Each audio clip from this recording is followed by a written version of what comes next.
personal political values are probably best described as libertarian, although I just did the political compass and came out as right smack on the center line between libertarian and authoritarian. So I see that there is a role for government, but that the government as a tool is a very blunt instrument. And the best government is that which is the most local.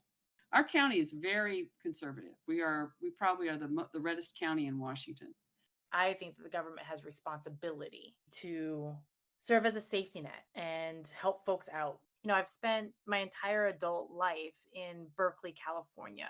It's probably the opposite of where you live in terms of like it describes itself as progressive and liberal. One of the things that's been great about moving to Washington, even though I'm in Seattle, is I've had more chances to kind of connect with a broader array of folks and not take so automatically progressive and liberal.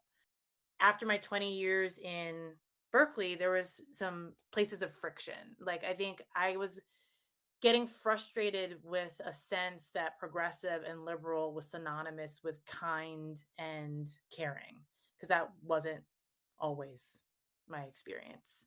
What you identified as something that bothers you is something that is discussed a fair bit on the red side of the state. It gets really tiresome to be thought that if you aren't a Democrat, you must be mean and selfish and self-centered and bigoted. And no, it doesn't work that way.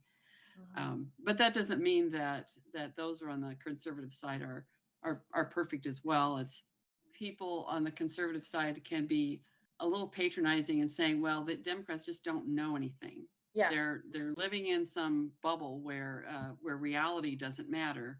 And that is a kind of patronizing that I think we don't really admit to very often. We claim to be patronized by the left, mm-hmm. but we don't always recognize that we do it in reverse. And nobody likes to be patronized.